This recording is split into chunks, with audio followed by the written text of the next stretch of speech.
Mesdames, Messieurs, bonjour, bienvenue à la Minute de Santé. La plupart des personnes atteintes par des hépatites virales ne savent pas qu'elles le sont, ce qui accroît le risque de maladies graves du foie et la transmission des virus.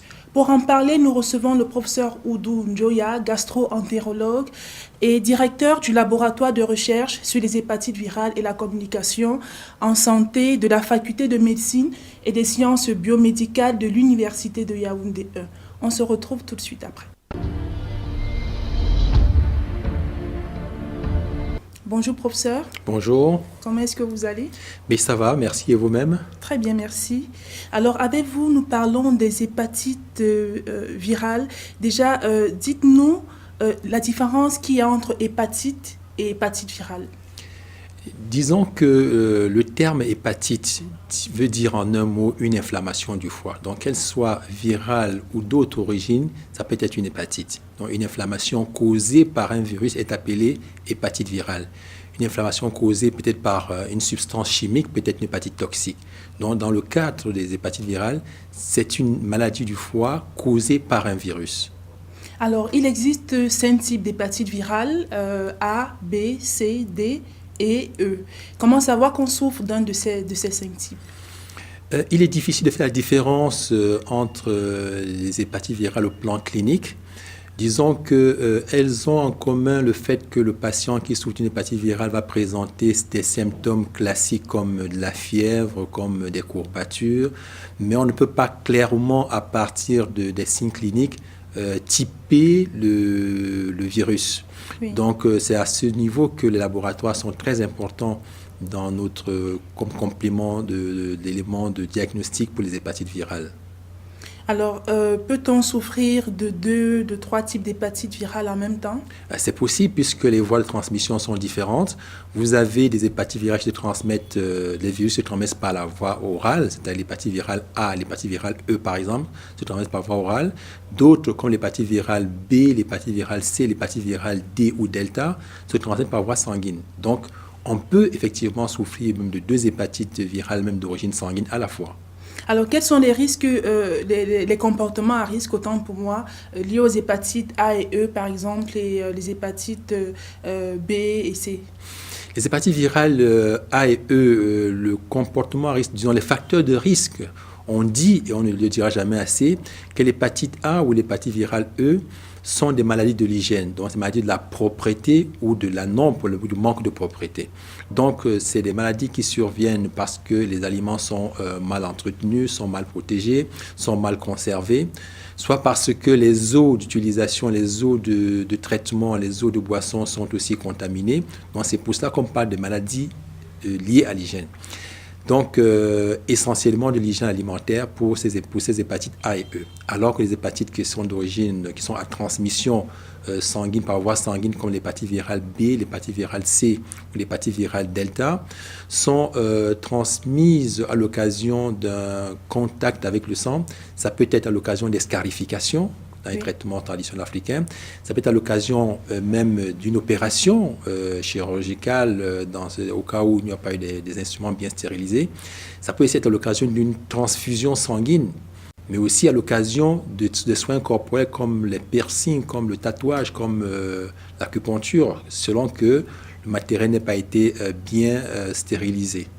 Alors j'ai entendu dire que les hépatites A et E se transmettent également par des sécrétions, peut-être la salive. Non, l'hépatite virale A et E reste des transmissions oro-fécales, c'est-à-dire que c'est par la bouche qu'on va avoir une transmission de l'hépatite virale A et E.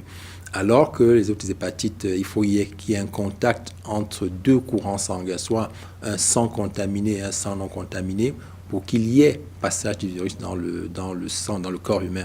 Et une fois passé dans le corps humain, ce virus va en même temps être dans la circulation sanguine, mais va en prédilection aller toucher l'organe qu'on appelle le foie, qui est à droite dans l'abdomen.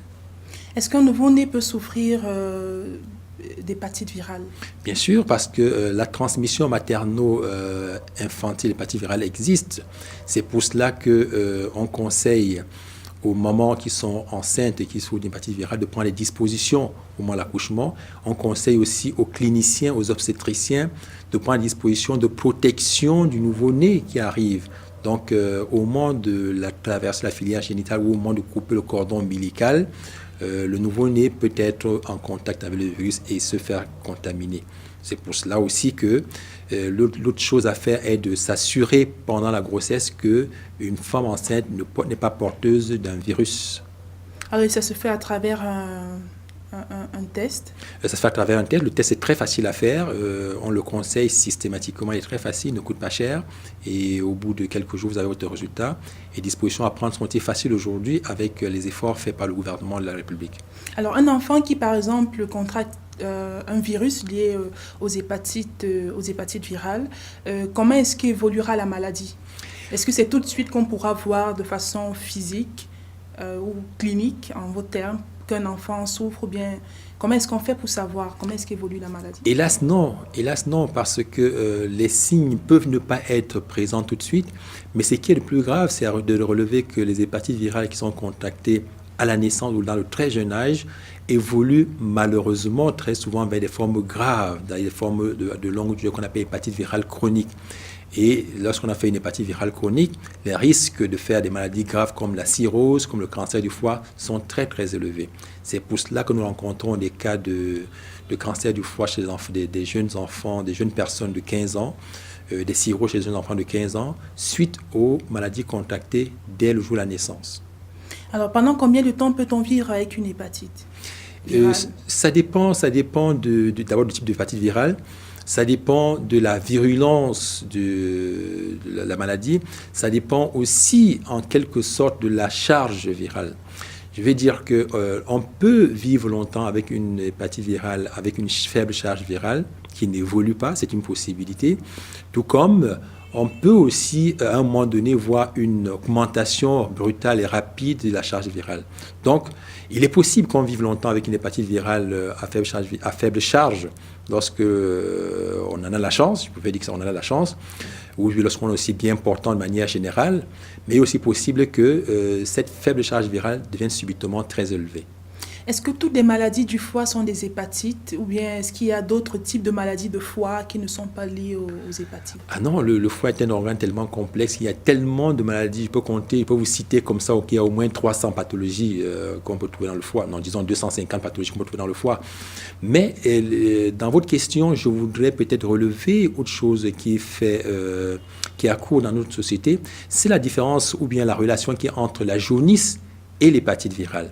La jaunisse, c'est la coloration jaune des yeux due à un dépôt d'un pigment qui est fabriqué dans le foie. Il se trouve que pendant l'hépatite virale, au cours d'une hépatite virale, on peut développer une jaunisse. Mais on peut aussi la développer dans d'autres pathologies comme l'accephalus, comme le cancer du foie, comme le cancer du pancréas. Voyez-vous, donc la jaunisse en elle-même n'est pas une maladie, c'est le signe d'une maladie qu'il faut retrouver. Donc il faut cesser de confondre jaunisse et hépatite virale. Alors, parce que très souvent, vous faites bien d'en parler, dans notre société, les gens disent je souffre de la jaunisse, j'ai des yeux jaunes, j'ai des doigts jaunes et tout. Et puis, très souvent, ça prête à confusion et beaucoup de personnes vont rencontrer des praticiens. Est-ce que cette maladie, justement, parlons des hépatites virales, se traite ou bien se fait... Est-ce que le traitement existe sur le plan traditionnel chez les tradithérapeutes? Il faut peut-être préciser, pour lever tout équivoque dès maintenant, pour dire que lorsque vous avez une maladie qui est causée par un agent reconnu, un virus, une bactérie, le traitement de cette maladie est une substance qui peut soit arrêter la progression du virus, soit tuer le virus, soit arrêter la multiplication du virus. Donc, le traitement de l'hépatite virale, qu'elle soit C, B ou D, la substance qu'on propose doit être une substance capable de tuer le virus, pour parler en termes simples, ou alors d'arrêter la multiplication du virus. Donc, c'est à demander, mais ça se demander si maintenant dans la médecine, dans la pharmacopée africaine, il y a des substances qui sont capables d'arrêter ce virus. À ne pas confondre avec des substances qui font déjaunir, qui peuvent faire donc enlever la coloration jaune des yeux, qui n'est pas ça le traitement. Ça, c'est enlever un signe ou un symptôme alors que la maladie continue à évoluer tranquillement dans notre corps humain. Alors, nous prenons une petite respiration. Autant pour moi, on se retrouve tout de suite après. Le foie est un organe situé en haut et à droite de l'abdomen et appartenant à l'appareil digestif. Il a de multiples fonctions nécessaires au maintien de la vie. Il transforme les nutriments, produit des protéines, stocke du sucre ou des glycogènes et il régule également les taux d'hormones, les taux de glycémie, les taux de cholestérol et la rétention des liquides du corps. Le foie filtre les substances indésirables et participe à la défense du corps contre des infections. L'hépatite est un virus qui circule dans le sang et s'attaque au foie. Il existe plusieurs types d'hépatite, l'hépatite C étant la forme la plus destructrice. Le virus de l'hépatite entraîne une inflammation du foie. Les cellules saines sont remplacées par du tissu cicatriciel, ce qui empêche le foie de fonctionner normalement. Une immunisation contre certaines formes d'hépatite est possible. Par exemple, la vaccination des enfants contre l'hépatite B est une pratique courante. Toutefois, en cas d'infection par l'un quelconque des virus de l'hépatite, un médecin peut prescrire des médicaments afin de soulager certains symptômes de la maladie. Il est également important que les personnes infectées évitent de consommer de l'alcool et certains médicaments susceptibles d'aggraver la lésion hépatique. Alors, professeur, comment se fait le traitement et la prévention des hépatites virales? Alors, nous avons la chance au Cameroun maintenant du fait que tous les enfants qui naissent au Cameroun, depuis 2005, bénéficient d'une vaccination contre l'hépatite virale B. Même s'il est vrai que pour l'instant, cette vaccination survient à plusieurs semaines après la naissance, mais cette vaccination existe. Elle existe aussi pour les personnes adultes. Donc, c'est dire qu'on peut se protéger contre l'hépatite virale par la vaccination. Ça ne coûte pas cher, en tout cas, ça ne coûte pas autant cher qu'un traitement. Donc, prévenir vaut mieux que guérir. On peut se protéger contre l'hépatite virale B. Et lorsque vous êtes protégé contre l'hépatite virale B, automatiquement, vous êtes protégé contre l'hépatite virale delta ou D. Par contre, l'hépatite virale C n'a pas encore de vaccin. C'est pour cela que la meilleure prévention en matière d'hépatite virale C, c'est une bonne hygiène hospitalière, c'est des instruments bien stérilisés, c'est une bonne hygiène même chez les tradithérapeutes d'avoir des instruments bien utilisés, bien protégés, bien stérilisés à l'occasion. Quel est le coût justement de ce vaccin contre l'hépatite B pour les enfants et pour les adultes? Disons que le coût varie en fonction du type de vaccin qui est sur le marché, mais je pense que les vaccins les plus chers coûtent à peu près 8 500 francs la dose, à ce qui me souvient exact, le tout dernier que j'ai eu à commander pour notre laboratoire, c'est à peu près ce montant-là. Il faut prendre une dose par mois pendant 3 mois. Et au bout de 3 mois, on a déjà une protection. Et puis faire un rappel à 6 mois, un rappel à 1 an, et puis un rappel tous les 5 ans. Donc, c'est une bonne protection. Mais je voudrais quand même ici relever le fait que une fois vacciné quand même, sur le plan individuel, c'est bien de savoir si on est suffisamment couvert, de faire encore un examen qui permet de dire qu'on a le taux suffisant qui nous couvre qui nous protège contre une infection éventuelle.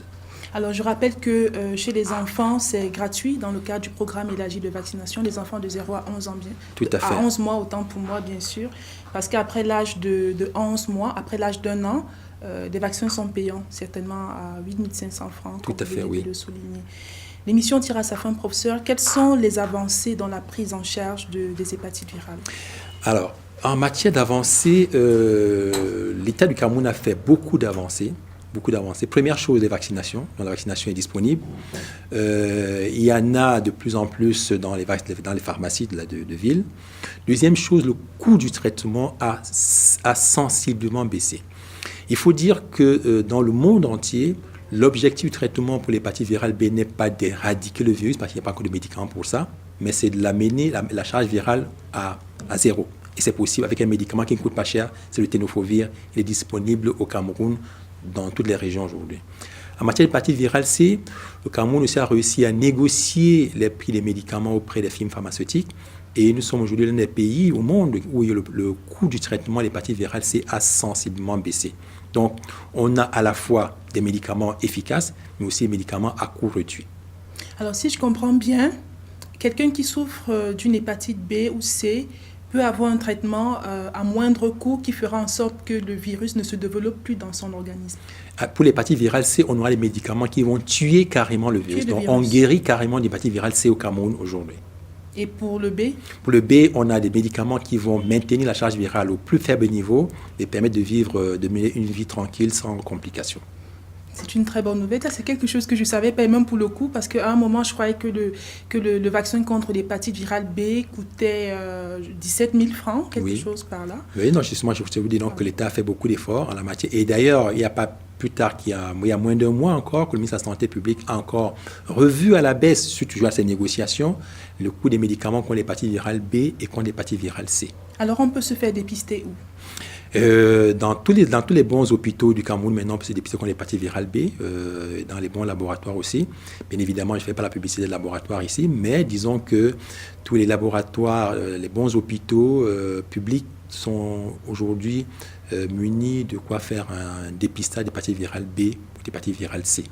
Et l'hépatite virale B, c'est le virus le plus... En fait, c'est le type d'hépatite le plus répandu, c'est ça? Plus à risque? Pas plus répandu. Le Cameroun, malheureusement, est aussi pour l'hépatite virale B que pour l'hépatite virale C, un pays de forte endémicité. C'est-à-dire qu'on a une prévalence d'au moins 9% au Cameroun pour l'hépatite virale B et d'au moins 10% pour l'hépatite virale C. Ouais, dans tous les cas, nous sommes un pays à fort taux d'hépatite virale. Donc, on ne peut pas dire qu'il y a un qui soit plus répandu que l'autre ou bien qu'il soit plus virulent qu'un autre. Disons que c'est deux types de maladies différentes qui évoluent différemment, mais qui, malheureusement, ont des complications identiques. L'émission tire à sa fin. Un mot de fin pour les téléspectateurs qui vous regardent. Disons qu'on ne dira jamais assez qu'en matière d'hépatite virale, prévenir vaut mieux que guérir. Pour ce qui est de l'hépatite virale B, il faut savoir aujourd'hui qu'il y a un vaccin qui est efficace, qui n'est pas cher, qui est disponible dans la plupart des grands hôpitaux du Cameroun.